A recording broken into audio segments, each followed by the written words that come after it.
Shalom Aleichem, meu irmão e minha irmã, como vão vocês? Que Hashem vos abençoe em nome de Yeshua. Hoje vamos falar sobre a Parashá Ki Tetzé, que vai de Deuteronômio 21:10 até 25:19. A Parashá, ela começa falando assim: quando fordes a guerra. Puxa vida! Então, logo de cara, a gente tem aqui na Parashá uma alusão à guerra, né? Olha só que coisa tremenda é essa. Então, nós vamos aprender agora alguns princípios, tá? Porque essa guerra, a Torá diz que é contra os nossos inimigos e o Eterno os entregar nas nossas mãos. Então, vamos tentar extrair disso aqui o máximo que nós pudermos de ensinamentos e princípios para que nós possamos utilizá-los já imediatamente no nosso dia a dia, né? Porque como a Bíblia, ela é a palavra do Eterno e ela está viva, isso significa que eu posso aplicar isso aqui logo que eu virei a esquina, ok? Então vamos lá, para a gente poder entender um pouquinho. Quando a gente fala sobre Ki Tetzé, ela fala então desse momento em que nós estamos sendo chamados a uma guerra. Aí a pergunta é a seguinte: como que é essa questão da guerra? Vamos definir o que é guerra aqui para a gente poder caminhar? Os mestres da Torá, eles definem para a gente três tipos diferentes ou três categorias de guerra. Milchemet Hová, que é a guerra do dever, é aquela ordenada pelo Eterno para conquistar a terra daqueles 7 povos que colocaram toda espécie de obstáculos na conquista da terra prometida. Aí tem um negócio que eu preciso falar para você. Esses 7 povos, eles representam os 7 principados que governam o mundo e que tem tentado impedir não só Israel, mas eu e você, de alcançarmos as nossas vitórias, porque eles vão lutar a cada momento para tentarem tirar de nós a possibilidade de nós alcançarmos a nossa vitória. E é interessantíssimo isso, porque cada um deles está ligado a uma festa bíblica. Então, quando nós celebramos as festas bíblicas, nós então combatemos esses demônios. E aí eu vou mostrar para vocês daqui a pouco que esse combate, ele é um combate num nível muito alto, porque eles são invisíveis, eles estão sempre acompanhados de outros demônios de menor categoria, obviamente, porque eles são chefes, eles são comandantes, mas eles sempre têm um objetivo, de fazer com que o povo do Senhor não alcance a sua vitória. Então eles vão tentar de todos os lados bloquear isso e fazer com que eu e você não alcancemos aquilo que está proposto no coração do Espírito Santo para mim e para você. Aí tem a Milchemet Mitzvah, que é a guerra em defesa contra o inimigo que pretende conquistar pela força a nossa terra. Agora, nós estamos falando de um outro nível. Nós vivemos no nosso dia a dia e quantas vezes nós vemos pessoas, agora nós estamos falando de gente, de seres humanos, nos atacando, tentando usar a força, às vezes da palavra, ou às vezes até a força física, para tentar tirar a promessa de nós. Quanto isso já não aconteceu com você? Comigo foram várias vezes. Então esse tipo de guerra, a Milchemet Mitzvah, já é uma guerra num outro nível. E nós temos a terceira, que é Milchemet Reshut, que é uma guerra de expansão e de anexação. Essa guerra aqui, ela se dá no seguinte: nós estamos estabelecidos fazendo a obra do Eterno. O que os demônios querem fazer? Qual é a ordem dada a eles? acaba com a obra e transforma aquele lugar que era obra do Eterno em algo mundano, algo profano. Ah, Rabino, mas isso não acontece. Vou te contar uma historinha. Alguns anos atrás eu estive na Inglaterra. E quando nós estávamos viajando pela Inglaterra com um casal de missionários, os irmãos que moram lá estavam nos mostrando lugares que no passado foram igrejas evangélicas e que naquela época já tinham se transformado em bar, em loja, em supermercado, em outra coisa qualquer. Ou seja, a Milhamet Reshut, que é essa guerra de expansão e de anexação que o inimigo quer fazer contra nós, está dando resultado na Inglaterra e na Europa. Sabe por quê? Eles estão conseguindo derrotar os crentes na Europa. Isso é muito impressionante, irmãos, porque eu vi isso com os meus olhos. E muitas vezes eu oro pela Europa, eu oro pela Inglaterra, e peço ao Senhor que tenha misericórdia, que levante homens com um conhecimento e uma capacitação espiritual para poderem atuar nessas guerras de alto nível, para que esses territórios que foram conquistados pelas trevas sejam novamente entregues na mão dos servos do Eterno. E aquilo que era uma igreja e hoje é uma outra coisa, volte a ser uma igreja. Ou uma congregação, ou uma sinagoga, isso não importa. Mas você vê que esses três níveis, nós vivenciamos esses três níveis no nosso dia a dia. E aqui, irmãos, é algo muito impressionante, porque a luta que os demônios eles têm travado contra nós tem sido uma luta contínua. Como eles são seres espirituais, eles não têm problema de cansaço, eles não têm problema de estresse, eles não têm problema de nada. Eles recebem uma ordem e eles vão fazer cumprir essa ordem. Pelo menos vão tentar. Você está entendendo? Então, nesse ponto, nós temos aqui, na Torá, esses três níveis de guerra. E aí, nós precisamos compreender o seguinte: como é que eu faço para que eu possa reverter isso aqui? Para que eu possa vencer o meu inimigo e anexar aquilo que era uma propriedade dele que foi tomada dos meus irmãos, para que eu possa arrancar das mãos das trevas e trazer de volta para o povo do Senhor? Essa é uma boa pergunta que nós vamos tentar responder aqui, enquanto nós estivermos trabalhando esse assunto.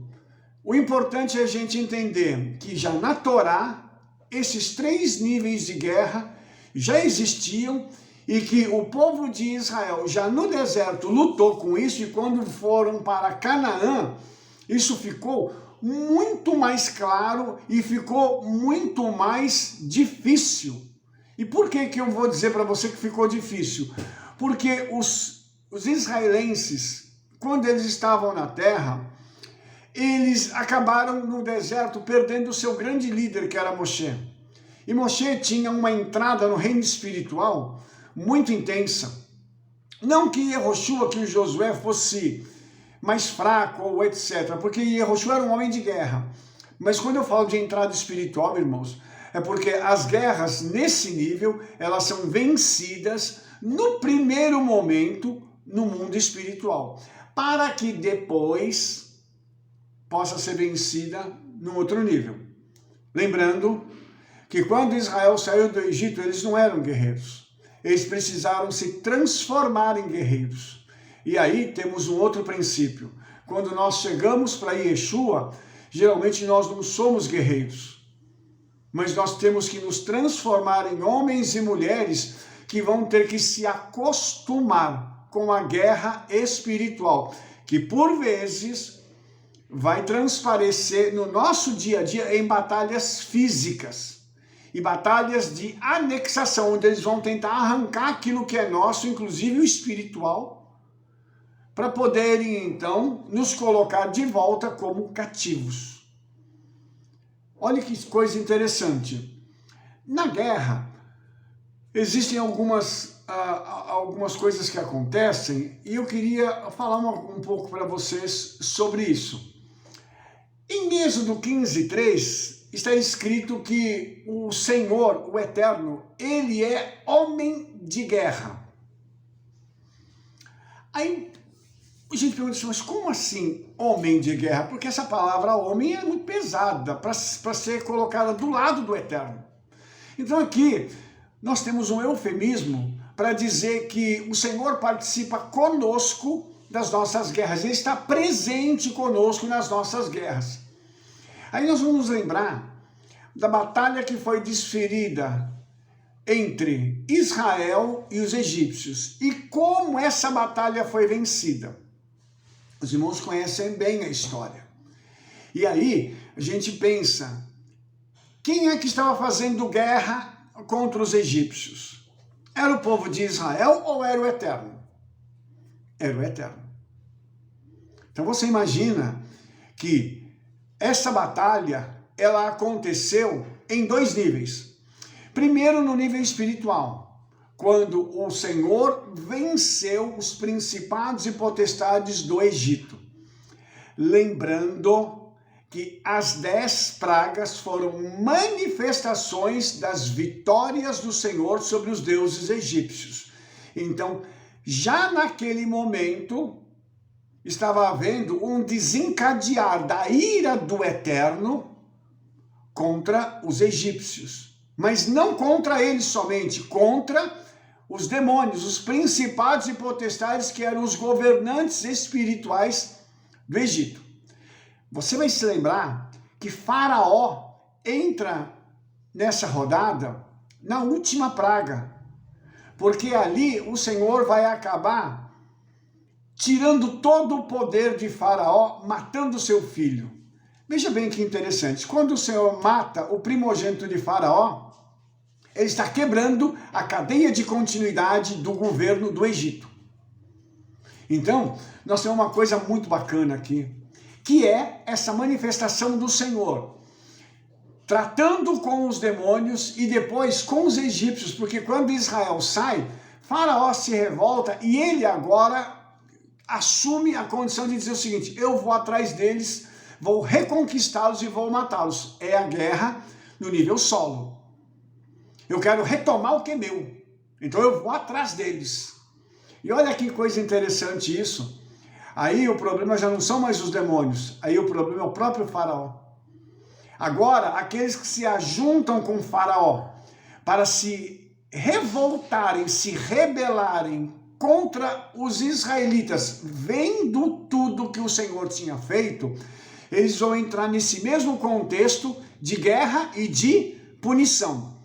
E você vai ver isso de uma forma muito clara quando os egípcios vão atrás do povo de Israel e no mar eles morrem todos. Olha o juízo iminente do Senhor. Aqui o juízo, irmãos, é contra os homens. E você vai perceber que o Senhor julga não é só o mundo espiritual, ele está julgando o mundo físico também. Então, todos aqueles que se levantam contra os servos do Eterno e contra a obra do Eterno, você pode ficar tranquilo, vai vir juízo. Ele vem no nível celestial e ele vem no nível solo. Ninguém escapa desse julgamento celestial.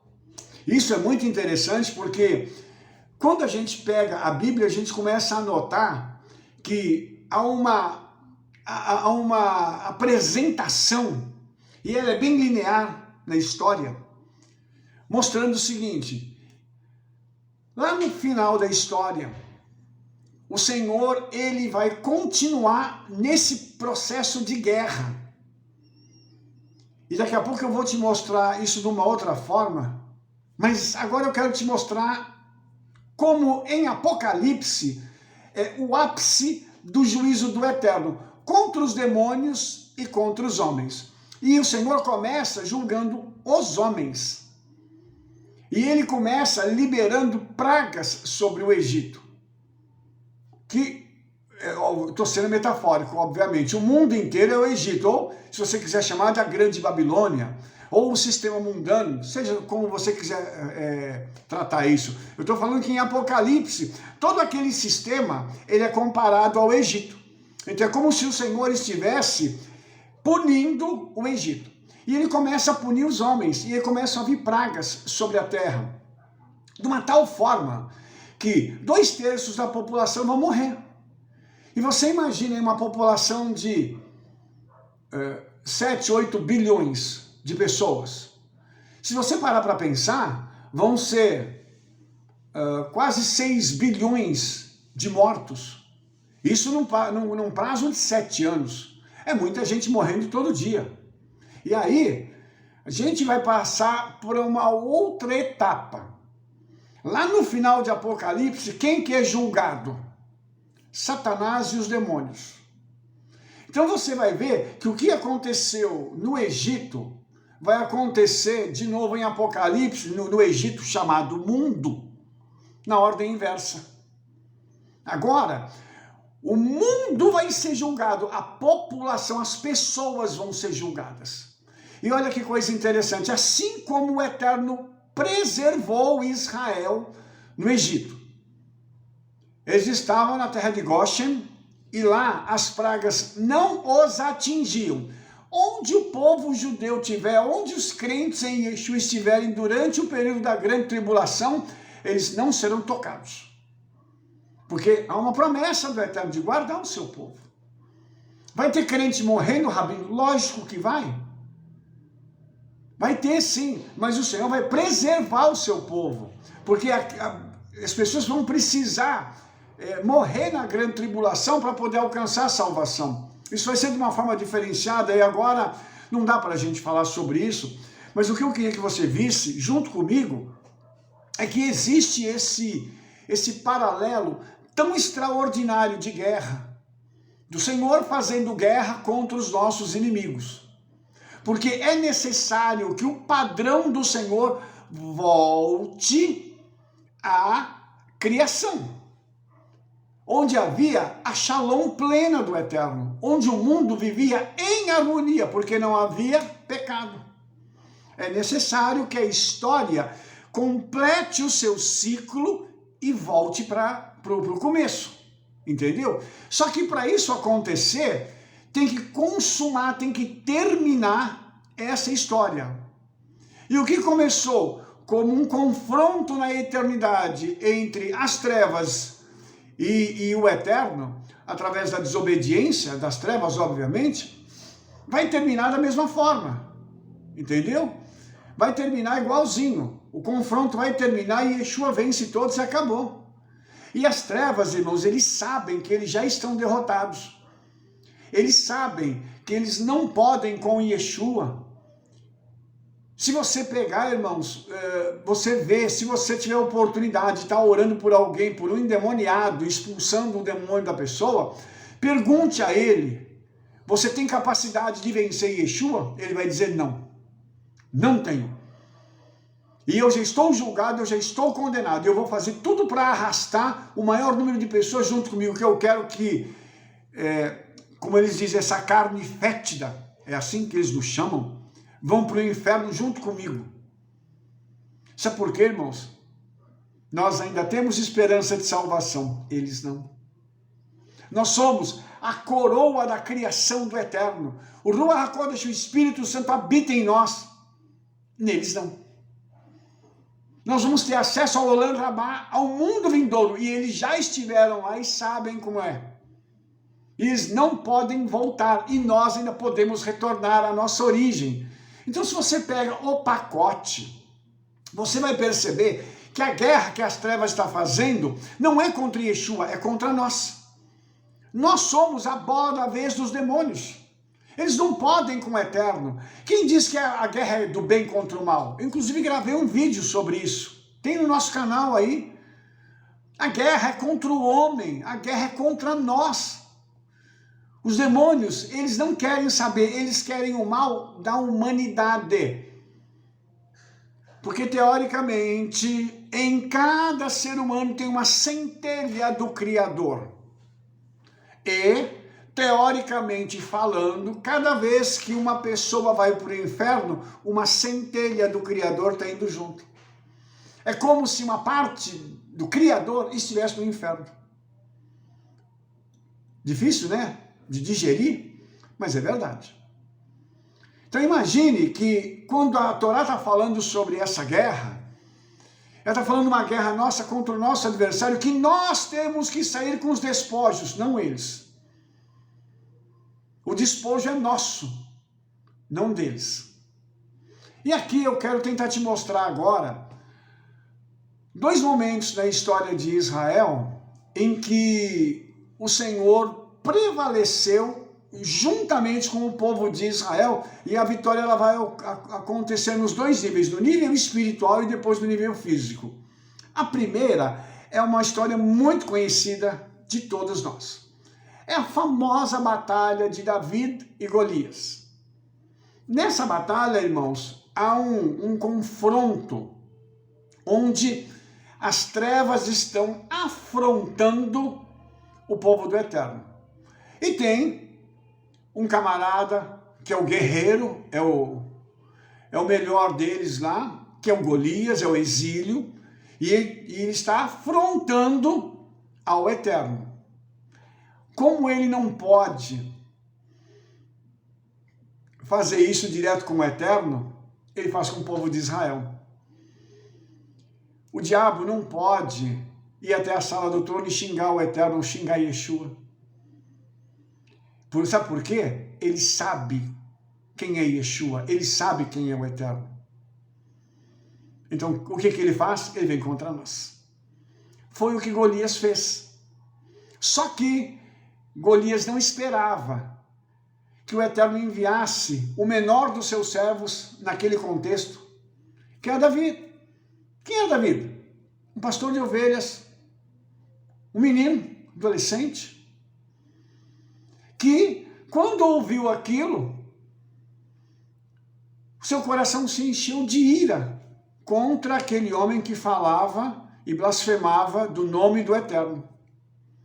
Sabe como é que se chama isso, irmãos? Zelo. Zelo pelas coisas do Senhor. Agora, é vergonhoso para nós ver que na história mostra um menino tendo zelo, e muitos de nós, com barba na cara, a gente não tem zelo pelas coisas do Senhor, pelo nome do Senhor. Porque o Eterno ele é conhecido, ele é afamado entre as nações. Quem você acha que é Yeshua? Você acha que Yeshua não é conhecido no mundo inteiro, não? Ah, é. É sim. Principalmente pelas grandes coisas que ele faz no meio da história da humanidade e das quais nós pouco temos acesso. Mas Yeshua continua fazendo. Então, voltando para Davi e Golias, quando Davi se apresenta para o rei e diz assim, eu vou matar ele, o rei olha e, meu filho, o cara é experiente, ele é um guerreiro, você é só um pastorzinho. E aí vem, né, a fala de Davi. Eu tenho experiência em matar gente grande. Matei urso, matei leão. Não precisa se preocupar não, que isso aqui eu vou resolver. Sabe por quê, irmãos? Davi sabia quem estava com ele. Quando você sabe quem está ao seu lado, a guerra que você entrar nela, você sabe que você vai para a vitória. Você sabe que quando as pessoas se levantarem contra ti, é porque você está incomodando as trevas e a vitória está muito próxima de alcançar as tuas mãos. É simples assim. Mas, Rabino, parece que eu estou perdendo a guerra. Não tem problema. A aparência aqui não significa nada. O fato de parecer que nós estamos sendo derrotados num primeiro momento só significa que o Eterno está dando corda para o inimigo. Israel estava encurralado. E eles aceitaram. E olha que loucura isso. O rei Saul aceitou que Davi representasse os guerreiros de Israel sem estar listado no exército. Isso é demais, irmãos. Isso é algo surreal. Se você parar para pensar nesse tipo de situação, Foi o Espírito Santo que deve ter falado com Saul: deixa o menino ir, eu vou com ele. E eu aqui imagino que quando Davi chegou no campo de batalha, ele pegou as pedras. Eu acredito que o Espírito Santo falou no ouvido dele, falou assim: filho, vai, pega a pedra e deixa o resto comigo. Eu imagino que os anjos de guerra que militam pela casa de Israel saíram naquele momento para defender Davi, e eu acho que o comandante do exército dos anjos de Israel disse assim: Golias, o principado que está com ele agora é comigo. E ele prendeu o principado e tirou o seu poder. Aí era Golias contra Davi, só que Davi tinha uma vantagem: o Espírito Santo estava nele, dentro dele. E sabe o que aconteceu? Quando Davi toma aquela pedra, coloca na sua funda, ele corre em direção a Golias. E aí, na minha opinião, o Espírito Santo tomou a mão dele e atirou. E foi necessário um tiro. O campeão das trevas caiu com um tiro. Cadê Golias? Naquele instante, morreu. E eu te pergunto, você sabe o que o Senhor quer fazer? Ele quer entregar essa pedra na tua mão. Afunda na tua mão. A pedra é Yeshua. A pedra que os edificadores rejeitaram é Yeshua. E ele quer, o Espírito Santo quer dizer o seguinte para você: tome Yeshua e vamos junto. E nós vamos vencer o teu inimigo. E você sabe o que vai acontecer. Eu não preciso te dizer o resultado dessa batalha, porque ela já está ganha em nome de Yeshua. E Davi naquele dia saiu de pastor a genro do rei. Aí ele já foi para o palácio. Então, preste atenção nesse princípio. Davi tinha um coração puro. Davi tinha uma emuná, uma confiança no Eterno que era muito grande. Ele sabia que ele podia derrotar Golias. Por quê? Porque pela pureza do coração de Davi, ele enxergou o que estava acontecendo no mundo espiritual. Hoje nós parece que não conseguimos enxergar. Nós não conseguimos ter discernimento e ver o que está acontecendo. Misericórdia. Muitas vezes nós somos homens experientes, homens já tarimbados, vividos na obra do Eterno. E tem hora que o inimigo ainda deixa a gente com medo. O inimigo ainda nos oprime de uma tal forma que ele quer que a gente desista. Falando em opressão, deixa eu te contar um outro caso aqui na Bíblia que fala sobre isso, e eu quero pegar um pouquinho, falar um pouquinho sobre essa opressão, que é uma arma que o inimigo usa para nos intimidar. 2 Crônicas, capítulo 20, o rei Josafá, famosa batalha do rei Josafá contra uma multidão que veio contra ele. E aí, irmãos, Josafá, o que ele fez? Ele sabia que ele não tinha condições humanas de lutar contra aquela multidão. E aí, irmãos, Josafá vai apelar para quem? Para o Eterno, que é o varão de guerra. Ele apregou, está escrito aqui, ele apregou um jejum e eles começam a orar. Você imagina o rei jejuando e pedindo socorro ao Eterno. E aí, irmãos, quando um povo inteiro em unidade começa a clamar e pedir socorro ao Eterno, o que você acha que acontece? As hostes celestiais, elas começam a se movimentar nos céus. E começa a haver uma movimentação diferenciada. E as trevas devem olhar e falar assim: o que é que está acontecendo para haver esse movimento intenso nos céus? E acho que um dos demônios devem estar respondendo nesse momento: tem um bando de crente orando e clamando e tem essa agitação toda na eternidade. Porque quando nós nos colocamos de joelhos e começamos a orar, começamos a clamar, o Senhor então envia o socorro. Aqui, Josafá ficou preocupado. Houve um princípio de opressão que veio contra Josafá. Veja, irmãos, olha que coisa interessante, mas o rei, Ele sabia qual era o caminho da vitória. Apesar de ele ficar um pouco oprimido pela ação dos inimigos, ele sentia medo por causa da multidão. Esse homem, ele sabia do caminho da vitória. Aqui, o caminho que a Torá dá também é esse. Nós precisamos ter aquela percepção de no momento que a opressão vem, a gente identificar de onde está vindo, quem é, o que está acontecendo. É guerra. Vamos para a guerra. Quantas vezes, irmãos, nós precisamos orar para que a guerra acabe? E devemos lembrar, irmãos, que quando Josué entrou com o povo em Canaã, para eles herdarem a terra, teve guerra. Lembra disso? Primeira grande batalha foi Jericó.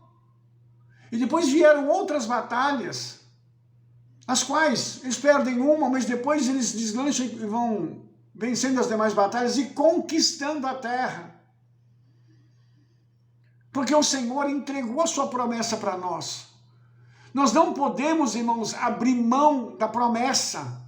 Lógico, eu estou falando de gente obediente, eu não estou falando de gente que fala que vai fazer e não faz, gente que desobedece, gente que se levanta contra líder. Não estou falando disso, irmãos, estou falando de gente obediente, estou falando de gente fiel, que quando dobra os joelhos para orar, os céus se movem.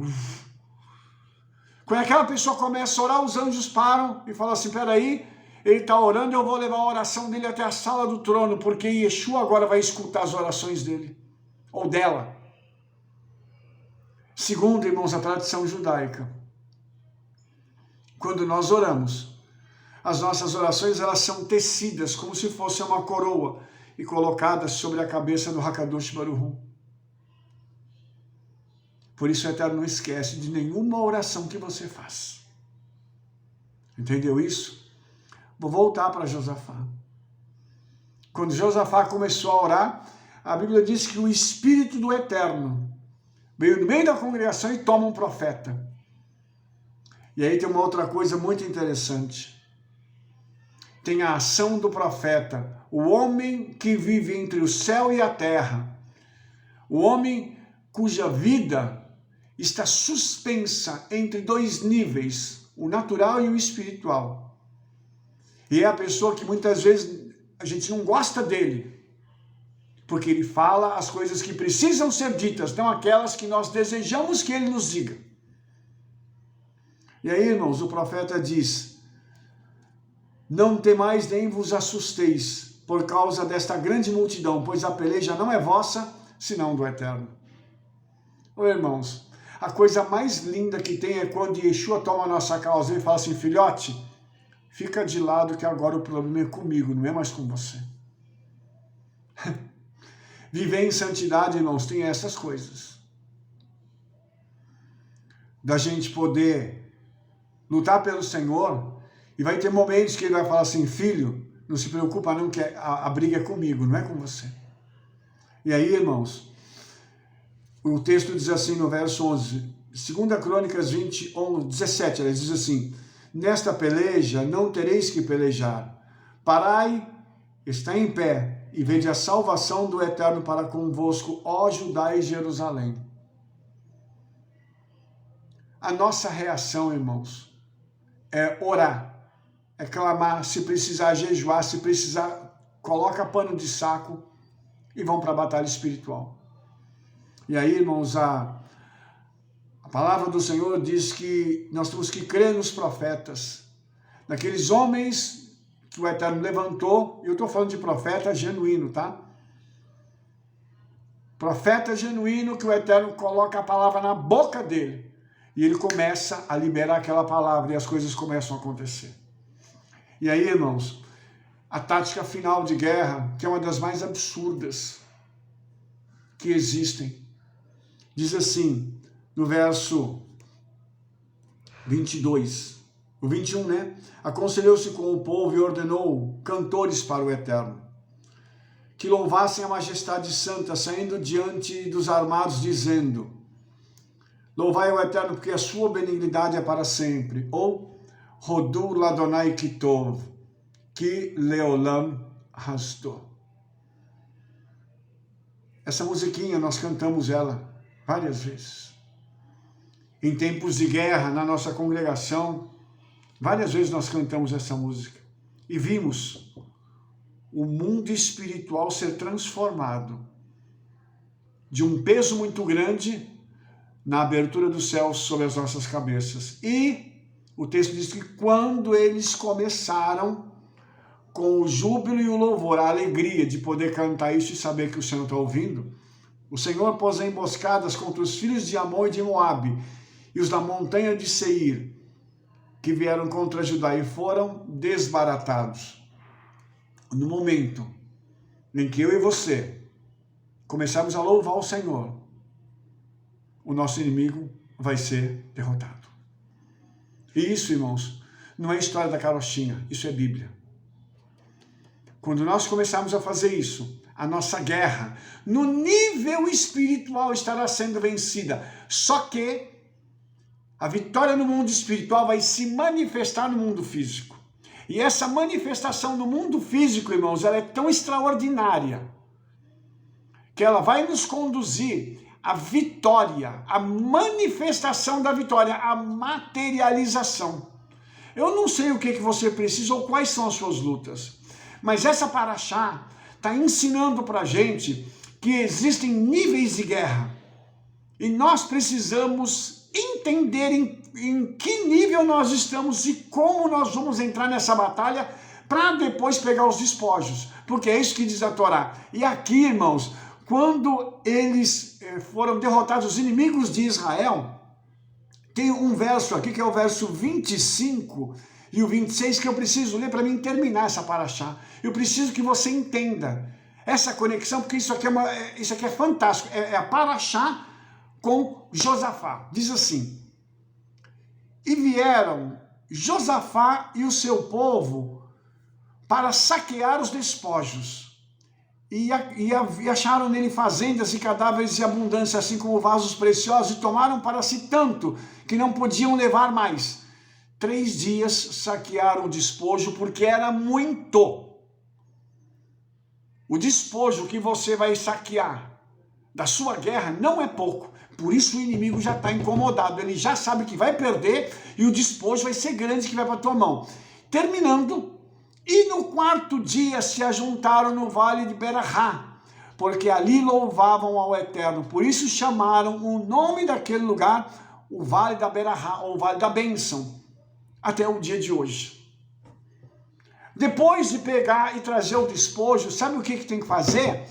Tem que ir lá para a congregação, para a igreja, para a sinagoga, e fazer um tempo de louvor, de gratidão pelas guerras vencidas. É isso que nós precisamos. E essa paraxá, ela nos coloca nessa dimensão para que eu e você possamos, apesar de estarmos envoltos em nuvens escuras e numa guerra que parece que nunca vai ter fim, nós vamos ver o fim dessa guerra, para que a gente possa tomar os despojos e que nós possamos celebrar ao Senhor a nossa vitória, assim como acontece na Torá. Então, essa celebração, irmãos, é algo que eu e você precisamos ter. Nós precisamos nos alegrar com a nossa vitória. Lembrando que a gente não pode afrouxar as cordas. Depois da celebração da vitória, a gente tem que continuar vigilante, porque o inimigo ele vai tentar fazer de tudo, até para estragar a nossa celebração. Sabe por quê, irmãos? Porque ele sabe que quando nós estamos celebrando e somos fortes, ele está sendo enfraquecido. A nossa unidade aumenta e a probabilidade dele entrar no meio de um povo que tem unidade diminui. É por isso que a estratégia do Senhor qual é? Ó, quão bom e agradável é que os irmãos sentem em unidade, ou seja, estamos todos juntos, sentados, gozando de unidade, todos pensando a mesma coisa, orando a mesma coisa, desejando a mesma coisa, e ela acontece. Aí é como o óleo que é derramado sobre a cabeça de Arão e desce até a barba. E esse óleo é a presença do Ruach HaKodesh. Imagine homens e mulheres cheios do Espírito Santo, levando adiante essa obra. Que coisa linda! Tendo discernimento espiritual para saber em que nível as batalhas estão e como elas estão ocorrendo. E com isso, nós sermos conduzidos a grandes vitórias. É o que nós precisamos em nossos dias. Essa paraxá dá para nós o caminho de como isso pode acontecer. E ela mostra também que se eu e você estivermos em contato, em unidade com o Espírito Santo e também com os nossos irmãos, as nossas vitórias, elas serão certas e serão tão contundentes que na hora de buscar o despojo, vai demorar 3 dias para recolher o despojo. E isso significa que esse número 3 é um número de transição. Você vai transicionar de um estado de guerra para um estado de shalom e vai dizer assim, ufa, agora eu estou num outro nível. Que assim seja comigo e com você, e que o Hakadosh Baruch Hu te abençoe, fazendo com que a sua guerra seja transformada numa grande vitória e você possa pegar esse despojo e se alegrar com ele em nome de Yeshua. Amém? Se você gostou desse vídeo, dê um like, favorite, clique no sininho para você receber todas as nossas recomendações. E espalhe para todo mundo o trabalho que nós estamos fazendo. Sabe por quê? Nós nos veremos no nosso próximo vídeo. Shalom, shalom, Shavuot Tov, Beshem Yeshua Mashiach, Rei de Israel. Toda Rabá.